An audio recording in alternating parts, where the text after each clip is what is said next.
Hi అండి, నమస్తే. నేను Jhansi. Welcome to our channel Jhansi cooking gardening blogs. ఎలా ఉన్నారండి? అందరూ బాగున్నారా? నేనైతే చాలా బాగున్నాను.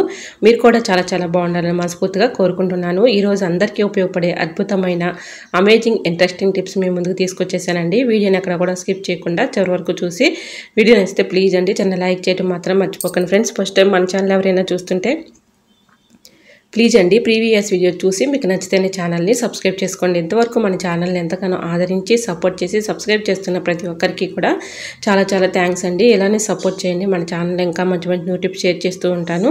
ఈరోజు పెళ్లి రోజు పుట్టినరోజు జరుపుకున్న ప్రతి ఒక్కరికి కూడా హార్ట్ఫుల్ కంగ్రాట్స్ అండి. Many more happy returns of the day. ఇలాంటి పెళ్లి రోజులు పుట్టినరోజులు ఎన్నో జరుపుకుని మనస్ఫూర్తిగా కోరుకుంటున్నాను. ఇంకా లేట్ చేయకుండా వీడియోలోకి అయితే వెళ్ళిపోదాం. ఫస్ట్ టిప్ని తెలుసుకుందాం. పనసకాయలు ఇప్పుడు మనకి ఎక్కువగా సమ్మర్లో ఎక్కువగా దొరుకుతూ ఉంటాయి కదండి. సమ్మర్లో దొరికే పనస పండ్లని ఏ విధంగా కట్ చేయాలనేది ఈ టిప్ అయితే షేర్ చేస్తున్నానండి. చాలామందికి అయితే ఇలా పనసకాయని ఎలా కట్ చేయాలనేది తెలియదు కదండి. అలాంటి వాళ్ళకి ఈ టిప్ షేర్ చేస్తున్నాను.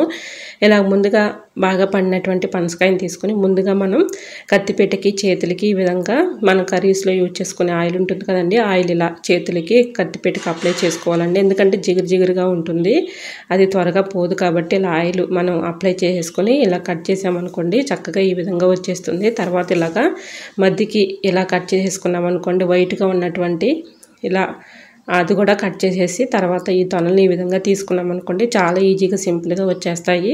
ఇలా కొంచెం మనం తీసేటప్పుడు ఆయిల్ అప్లై చేసి తీసామనుకోండి మనం క్లీన్ చేసేటప్పుడు కూడా చేతులు చక్కగా క్లీన్ అయిపోతాయి.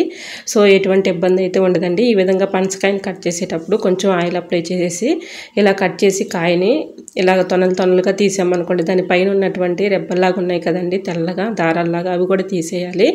ఇలా తీసేసుకున్న తర్వాత గింజలన్నీ సపరేట్ చేసేసి ఇలాగ తొనల్ని ఈ విధంగా తీసుకున్నాం అనుకోండి చాలా ఆరోగ్యానికి అయితే చాలా మంచిదండి. ఇలా మనకు సమ్మర్లో దొరికే ఇలా పనస పండ్లని మనం తిన్నామనుకోండి ఆరోగ్యానికి ఎంతో మంచిది. కాబట్టి ఒకసారి మీరు కూడా టేస్ట్ అయితే అదిరిపోతుంది. ఒకసారి తినని వారు ఉంటే ఒకసారి ట్రై చేయండి. ఇవి ఎక్కువగా సిటీల్లో కూడా దొరుకుతాయి కాబట్టి ఇలాగా మీరు తొనలు మాత్రం చాలా టేస్టీగా ఉంటాయండి.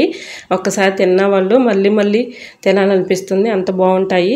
సో తప్పకుండా ఇలా పనసపండు దొరికితే మాత్రం తప్పకుండా తినడం మాత్రం మానొద్దు ఫ్రెండ్స్. చాలా బాగుంటుంది, టేస్టీగా ఉంటుంది. ఈ విధంగా తొనలన్నీ తీసిన తర్వాత ఇలాగ దారాల్లాగా ఉన్నటువంటి వాటిని మొత్తం కూడా మనం క్లీన్ చేసేసుకొని తర్వాత ఈ గింజలను కూడా మనం చక్కగా యూజ్ చేసుకోవచ్చు అండి. మరొక వీడియోలో గింజల్ని ఏ విధంగా యూజ్ చేసుకోవచ్చు అనేది కూడా వీడియో చేస్తాను. ఈ విధంగా చూసారా ఇలాగ పనసపండుని కట్ చేసిన తర్వాత ఇలా మధ్యకి కట్ చేసుకోవాలండి. ఇలా కట్ చేసుకుని తర్వాత వైట్గా ఉన్నటువంటి అదంతా కూడా కట్ చేసేసుకుని తర్వాత తొనలు తీసి ఈజీగా ఇలా సింపుల్గా కట్ చేసుకోవచ్చు అండి. కొంచెం టైం పడుతుంది, కాకపోతే కొంచెం స్లోగానే మనం ఇలా తీసుకున్నాం అనుకోండి చాలా ఈజీగా సింపుల్గా ఇలాగా వాటిపై ఉన్నటువంటి దారాల్లాగా ఏర్పడినటువంటి వైట్ కలర్లో ఉన్నటువంటి అవన్నీ కూడా క్లీన్ చేసేసుకొని శుభ్రంగా వాటర్లో క్లీన్ చేసుకొని మనం తింటే తర్వాత టేస్ట్ అయితే అదిరిపోతుంది. ఒకసారి ట్రై చేయండి ఫ్రెండ్స్, చాలా బాగుంటుంది. సో మరొక యూస్ఫుల్ టిప్ తెలుసుకునే ముందు చిన్న రిక్వెస్ట్ అండి, మన ఛానల్ ఎవరైనా ఫస్ట్ టైం చూస్తున్నారు ప్లీజ్ అండి ప్రీవియస్ వీడియో చూసి మీకు నచ్చితే ఛానల్ని సబ్స్క్రైబ్ చేసుకోండి. ఇంతవరకు మన ఛానల్ ఎంతగానో ఆదరించి సపోర్ట్ చేసి సబ్స్క్రైబ్ చేస్తున్న ప్రతి ఒక్కరికి కూడా చాలా థ్యాంక్స్ అండి. ఇలానే సపోర్ట్ చేయండి.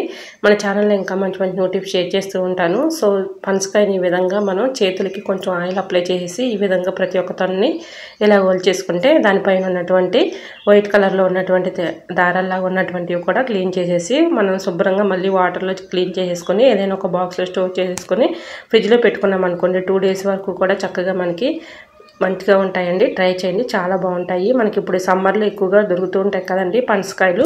తెచ్చుకుని ఈ విధంగా చక్కగా మనం ఇలా కట్ చేసుకోవచ్చు. ఇంకా నెక్స్ట్ టిప్ని తెలుసుకుందాం.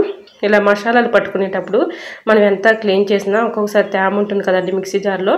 తేమ లేకుండా కొంచెం స్టవ్ మీద ఇలా హీట్ చేసేసుకొని తర్వాత పొడి మసాలాలు పట్టుకుంటే ఎక్కువ రోజులు స్టోర్ ఉంటాయి. సో యూజ్ అవుతుంది అనుకుంటే ట్రై చేయండి. వీడియో నచ్చితే లైక్ చేయండి. ఓకేనండి, మరికొన్ని టిప్స్తో మళ్ళీ మీ ముందుకు వచ్చేస్తాను. అంతవరకు బాయ్. అందరూ బాగుండాలి, అందరూ నేను ఉండాలని ఆశిస్తూ నేను మీ Jhansi. Thanks for watching. By.